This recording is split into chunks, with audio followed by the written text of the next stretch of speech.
ये है MHT CET का top five questions of function chapter के आज हम लोग करेंगे। ये मार्क्स ऐप है। इस ऐप में आप बहुत सारे MHT CET के क्वेश्चंस को आप एक्सेस कर सकते हो। आज हम जो है फंक्शन चैप्टर का करेंगे। फंक्शन चैप्टर में हम लोग पहले क्वेश्चन से स्टार्ट करते हैं, ठीक है। तो इसमें आप अपना वो भी देख सकते हैं कि आपका कितना स्कोर है और ये सब कैसे भी कितना आपने करेक्ट किया है, कितनी आपकी एक्यूरेसी है, वो सब भी आप देख सकते हैं। हम लोग पहले क्वेश्चन से चालू करते हैं, ठीक है ना।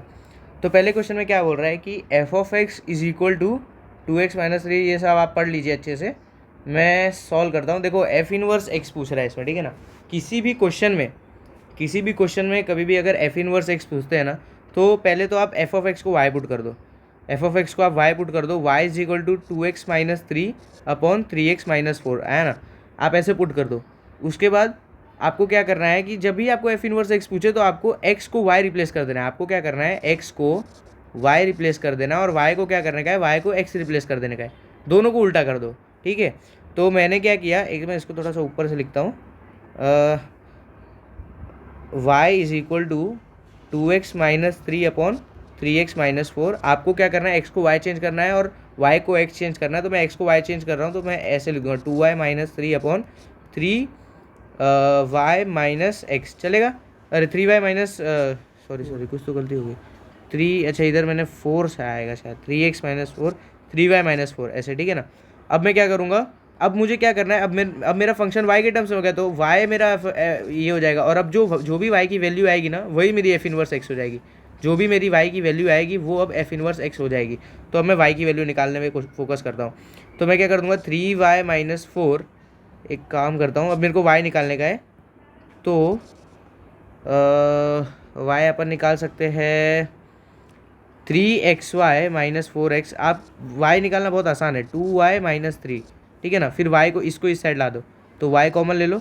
3x - 2 = 4x + 3। y = 4x + 3/3x - 2। तो ये जो भी आया ना, अब आपका जो भी रिप्लेस करने के बाद आता है ना, वो डायरेक्टली आपका होता है f−1x। तो देख लो आपका ऑप्शन कहाँ मैच कर रहा है, 4x + 3 4x प्लस, अच्छा -3 है क्या। एक्चुअली यहाँ -3 है, मैंने शायद कुछ गलती कर दी, देखने में गलती हुई।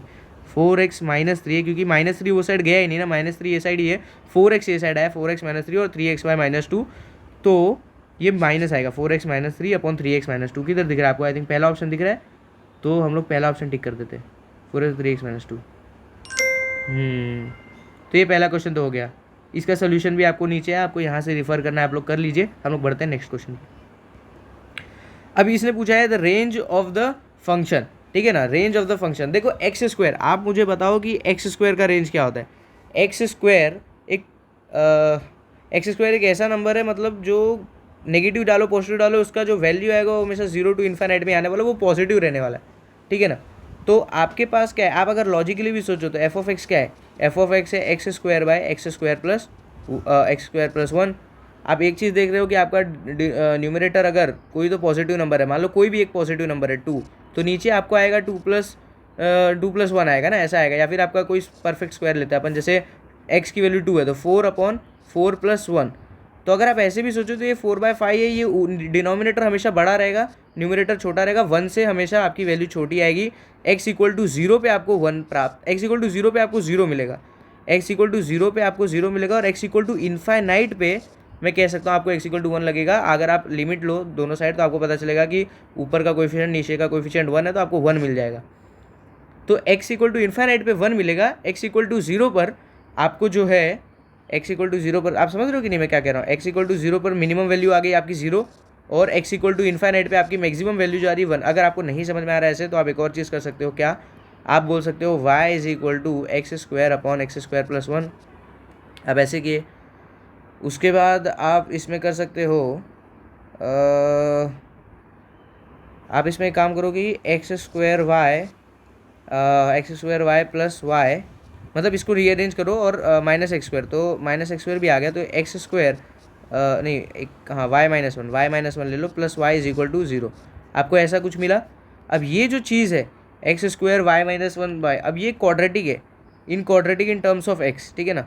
तो x² = -y/y - 1 का रूट है ये, ऐसा। एक्स की वैल्यू ये है, ठीक है ना। अब आपको अगर वेवी कर्व सॉल्व करना आता है तो आप कर सकते हो। देखो ये मेथड थोड़ा कॉम्प्लिकेटेड है, मैंने स्टार्टिंग में ही आपको बता दिया कि x इक्वल टू 0 पर 0 आप वैल्यू पुट कर सकते हो x की, है ना। आप 0 पुट कर सकते हो, आपको 0 मिल जाएगा। और आप इन्फाइनाइट पुट कभी नहीं कर सकते तो आपको 0 तो मिल जाएगा, आपको 0 मिल जाएगा। आप x इक्वल टू 0 पुट करेंगे, आपको फंक्शन में जो है 0 मिल जाएगा। बट आप जब x इक्वल टू इन्फाइनाइट जो कि आप पुट नहीं कर सकते तो आपको 1 मिलेगा। तो 1 आपको मिल नहीं सकता, बट 1 आपकी लास्ट वैल्यू है। अगर हम डायरेक्टली सोचे तो यही है आंसर इसका, ठीक है ना। 0 हो सकता है। अच्छा इसका मतलब क्या होता है, इसका मतलब जो रेक्टेंगुलर ब्रैकेट रहता है इसका मतलब रहता है कि ये वैल्यूज़ ले सकता है। और जो ये वाला टाइप का ब्रैकेट होता है ना, ये वाले, इसका मतलब कि ये दोनों वैल्यूज़ हो नहीं सकते, मतलब इनके जस्ट टेंड कर सकते हैं, यहाँ तक पहुँच सकते हैं, एग्जैक्टली वो नहीं हो सकता। तो आपका ये तो मतलब करेक्ट है, ये तो आपको देख के समझ में आ रहा है।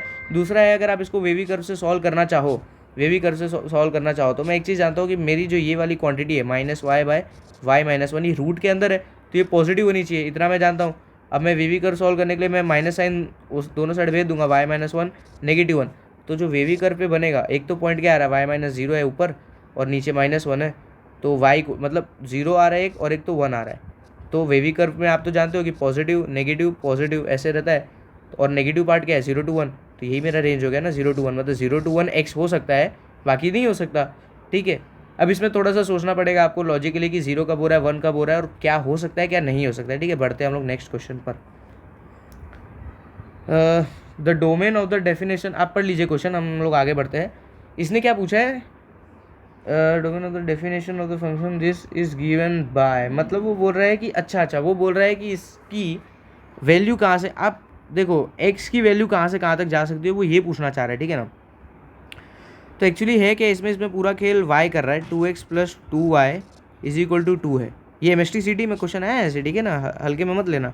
2x + 2y = 2। आप मुझे बताइए ये जो क्वांटिटी है 2y, ये मिनिमम कितनी हो सकती है भाई साहब। अगर y जो है -∞ हो जाएगा तो ये हो जाएगा 1/2∞, है ना। माइनस मतलब नीचे चला गया, 1/2∞ 0 हो जाएगा, तो ये मिनिमम 0 हो सकता है। उस समय x जो है वो मैक्सिमम होगा ना, मतलब ये सबसे छोटा होगा, ये पूरा क्वांटिटी सबसे छोटा होगा, तो इस क्वांटिटी मतलब ये क्वांटिटी सबसे बड़ा होगा अपने टाइम पे ना, तो ये x = मैक्सिमम 1 हो सकता है। तब ये इक्वेशन जाके होल्ड करेगा, x = मैक्सिमम 1 होगा, y जो है -∞ है। अब मैं y की वैल्यू मैक्सिमम कितनी जा सकती है आप बताइए, y की वैल्यू मैक्सिमम 1 जा सकती है। तो y की वैल्यू अगर 1 चली गई, उस समय x को जो है -∞ होना पड़ेगा डायरेक्ट यार, मतलब दिख रहा है इसमें। सॉल्व जो करने गया वो तो मतलब बेवकूफ़ यार, सॉल्व कर रहा ही नहीं था इसमें।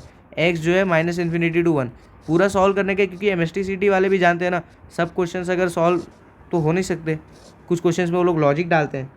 आप इसको चाहे तो और भी दूसरे में, तो पर ये जो रेंज वाला कंसेप्ट है ना, ये आपको बेटर पड़ेगा। तो -∞ से x जो है -∞ से 1 जाएगा, ये तो गारंटी है। अच्छा ये भी देख लेना, वो लोग ग्रेटर देन इक्वल टू किधर डाल रहे हैं, जैसे अगर x = 1 है ना, हाँ आई थिंक ये बेटर ऑप्शन है, ये चलेगा आई थिंक, क्योंकि x 1 होगा 2⁻1 हो जाएगा, -∞ पे 0, तो ये चलेगा आपको।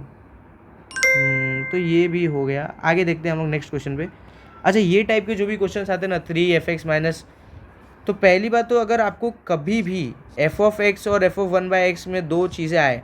अच्छा मैं एक और चीज़ बताता हूँ, एक कभी कभी नया आया है आजकल, f(x) और f(1-x) भी आया, ठीक है ना। तो इसमें क्या रिप्लेसमेंट करने का, ये टाइप के क्वेश्चंस में क्या करने का, f(x) को f(1/x) कर देने का, और f(1/x) को f(x) कर देने का। और ये टाइप के क्वेश्चंस में क्या करने का, f(x) को मतलब x की जगह पे 1-x रख देने का, और f(1-x) की जगह से फिर से 1-x रखोगे तो ये f(x) हो जाएगा। मतलब आपको बस रिप्लेस कर देना है और आपका जो नया इक्वेशन है वो बन जाएगा, ठीक है ना। तो हम लोग सॉल्व करते हैं। मैंने क्या बोला कि पहला इक्वेशन तो आपका ये हो गया, 3f(x) - f(1/x) = 8 log 2x³। अच्छा ये जो x³ है उसका 3 हम लोग चाहे बाहर निकाल सकते हैं, अभी के लिए ऐसे ही रहने दो, या फिर एक काम करो 3 बाहर ले लो, आप 3 आप बाहर ले लो। तो 3 अगर आप बाहर ले लोगे तो 24 log 2x³, ठीक है ना, ये हो गया। अब दूसरा क्या हो जाएगा, अब मैं क्या बोला कि इसमें ये पहला इक्वेशन हो गया, ये आपका पहला इक्वेशन। आपको जो दूसरा इक्वेशन बनाना है उसमें क्या करना है, जस्ट सिंपली 1/x की जगह 1/x पुट कर देना है। तो इसमें 1/1/x पुट करोगे तो क्या आ जाएगा, f(x) नहीं आ जाएगा आपको, यही तो मैं कह रहा था, आपको f(x) आ जाएगा ना।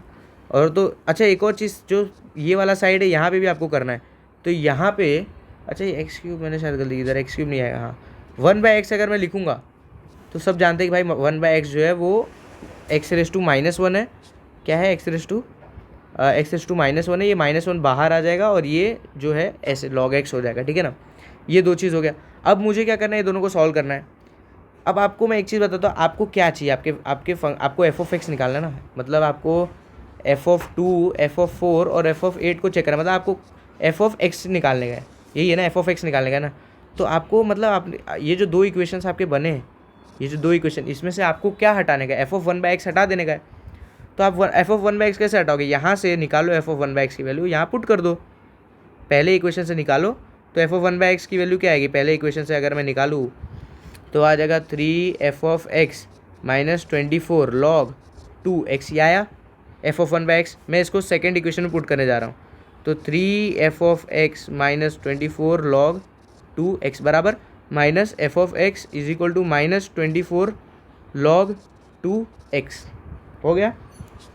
तो अभी बाकी सबको हम लोग हटा देते हैं फ़िलहाल के लिए। तो ये हो जाएगा क्या अपना 9f(x) - 24 3 72 log 2x, है ना। 24 3 से क्या होता है, 4 3 12 3 से 72, तो ये 72 हो गया। -f(x) = -24 log 2x। अच्छा, तो यहाँ पे आप देखोगे आपको कट पिट के 9f - 1f ना, तो 8f(x) आ रहा है आपको क्या आ रहा है, 8f(x) आ रहा है। और ये जो भी है ये 72 - 24 log 2x है, log 2x है। तो ये क्या होता है 72 माइनस, अच्छा अब यहाँ से ही कट कर दो, 8 9 से 72, 8 3 से 24, तो 9 - 3 6 आ जाएगा आपको यहाँ पे कट पिट के। तो ये जो आ रहा है f(x) जो आया वो आपको ये है 6 log 2x। अब आपको क्या पूछ रहा है, आपको देखना पड़ेगा। आपको बोल रहा है कि f(2), f(4) और f(8), f(2) क्या हो जाएगा, f(2) हो जाएगा भाई साहब, अगर 6 log 2/2, आपको पता है ये चीज़ 1 होती है, तो ये 6 हो जाएगा पहला। f(4) क्या होगा, 6 log 2 4, ये 4 है, ये 2 का स्क्वायर है, ये 2 का स्क्वायर है, ये पावर बाहर आ जाएगी इधर और ये 1 हो जाएगा पूरा क्वांटिटी, तो आपको 2 बाहर आ जाएगा इधर पे। तो 6 × 2 क्या होता है 12। अच्छा, सिमिलरली ये MSTCT वाले इतना बड़ा क्वेश्चन डालते हैं जानबूझ के कैलकुलेशन करने के लिए। f(8) क्या है अभी, f(8) अगर आप निकालोगे तो 6 log 2 8, अच्छा 8 क्या होता है, 2 का क्यूब होता है, 3 बाहर आया 18 आ गया आपको। आप मुझे बताइए जो चीज़ आपको मिल रही है इसमें 6 का डिफरेंस है, इसमें 6 का डिफरेंस है, ठीक है ना। मल्टीप्लाई 6 नहीं हो रहा है, इसमें एडिशन का फ़र्क है, मतलब ये AP है, ये 6 + 6 था, फिर उसमें +6 किया, तो ये AP बन रहा है ना आपको। बस वही सवाल आपसे डिमांड कर रहा था, तो आपका आंसर इधर ऑप्शन ए हो जाएगा, ठीक है। हम बढ़ते हैं नेक्स्ट क्वेश्चन पर। f(x) = x² + 1 g(x). अच्छा, ये क्वेश्चन जो है, ये क्वेश्चन थोड़ा सा भारी क्वेश्चन है, क्योंकि इसमें पूछ रहा है नहीं आसान है, मतलब आपको f(x) पता चल गया ना, f(x) इसने बताया है, f(x) क्या है, f(x) है आपको x² + 1, ये है f(x). आप देखिए क्वेश्चन क्या बोल रहा है, आपको निकालना है f(g)(f)(x). आपको एक चीज़ बताता हूँ, जब भी f(g)(x) होता है, जैसे मान लो आपको ये तो हटाओ अभी के लिए, f(x) दिया है आपको और g(x) क्या है आपका, g(x) है आपका 1/x, ठीक है। अगर मैं आपसे पूछूं कि f(g)(x) क्या होगा, तो आपको कुछ नहीं करना है, ये जो ये f(g)(x) है ना, आप समझिए कि ये g(x) जो है वो t है बीच में, ठीक है। तो आपका ये जो f(x) है वो f(t) में कैसा दिखेगा, t² + 1 दिखेगा ना, और वो t तो मैंने अभी के लिए g(x) था ना, तो ये जो f(g)(x) रहेगा, जो f(g)(x) रहेगा वो क्या हो जाएगा, g(x) द होल स्क्वायर + 1 हो जाएगा, x की जगह पे gx पुट करना था, ये हो जाएगा। अच्छा, gx की वैल्यू क्या है, अब gx की वैल्यू आपको यहाँ दिया है 1/x है, तो इसको हटाओ, यहाँ पे लिख दो 1/x द होल स्क्वायर। तो आपको f(g)(x) जो आया वो क्या है 1/x² + 1, मतलब आपको जो भी सॉल्व करना था इसमें, आपको बस f(x) में x की जगह पे g(x) पुट करना था, तो फंक्शन जो है f(g)(x). तो सिमिलरली उसने 4 बार ये कराने के लिए किया है, उसने क्या पूछा है f(g)(f)(x), ये चीज़ उसने पूछी है। तो पहले अपन ये सब हटाओ, ये पूरी चीज़ हटाओ, ये भूल जाओ ऐसा कुछ है, ये चीज़ भूल जाओ ऐसा कुछ है।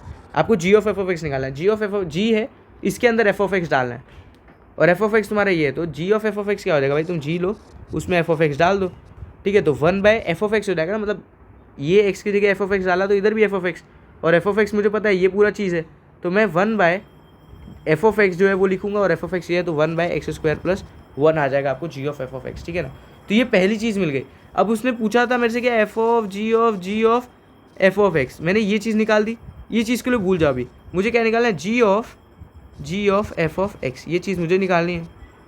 ये मैं कैसे निकालूंगा, मेरे पास जी ऑफ एफ ऑफ एक्स है। इसने क्या किया, ये जो भी चीज़ निकली वो इधर डाल दिया उसने जी के अंदर। तो जी क्या है भाई मेरा, जी ऑफ एक्स तो मेरा 1/x है ना, जी ऑफ एक्स तो मेरा 1/x है। उसके अंदर मुझे ये पूरी चीज़ भर देनी है, जी ऑफ एफ ऑफ एक्स, मतलब यहाँ पे मुझे जी ऑफ एफ ऑफ एक्स जो है डाल देना है। तो यहाँ पे मैंने मान लो कि बस डाल दिया, जी ऑफ एफ ऑफ एक्स जो है मैंने डाल दिया। अच्छा वो क्या था, 1/x था ना, तो 1/g of F of x, x की जगह पे वो पूरा चीज़ चला जाएगा। तो जी ऑफ एफ ऑफ एक्स लेकिन क्या है, 1/x² + 1, मतलब अपॉन में 1/x² + 1। तो आपको कुल मिला के ऊपर आ जाएगा x² + 1। अच्छा एक और बार इसका एफ ऑफ एक्स आपको लेने का है, इसका आपको एक और बार जो है एफ ऑफ एक्स लेने का है। तो F of this whole quantity is basically equal to X के जगह पे नहीं, अच्छा एफ ऑफ एक्स क्या है, एफ ऑफ एक्स आपका x² + 1 है, और इस x² में आपको ये डब्बा भर देना है, ये डब्बे का वैल्यू भर देना है, ये डब्बे का वैल्यू जी, और ये तो पूरा x² + 1 है ना। तो इसका मतलब आपको ये स्क्वायर पहले से इधर है, आपको x² + 1 द होल स्क्वायर + 1 ये भरना था। ये आपका फाइनल आंसर जो है पूरा आ गया, ये आपका फाइनल आंसर आ गया। तो ये वो चीज़ है जो आपको पूछ रहा था, ये क्या निकला, x² + 1 द होल स्क्वायर + 1। अच्छा उसने क्या बोला, x की वैल्यू 1, इसको खोलने से अच्छा मैं डायरेक्ट x की वैल्यू 1 डाल दूँ, तो 1 + 1 द होल स्क्वायर + 1, 2 स्क्वायर 4 + 1 5 है ना, 5 आया इसका आंसर। तो 5 टिक कर देते भाई, 5 टिक कर देते। तो बस आज के लिए इतना ही, ये MSTCT के कुछ फंक्शंस के क्वेश्चंस थे। आई होप आप लोग को वीडियो अच्छा लगा होगा। तब तक के लिए बाय बाय।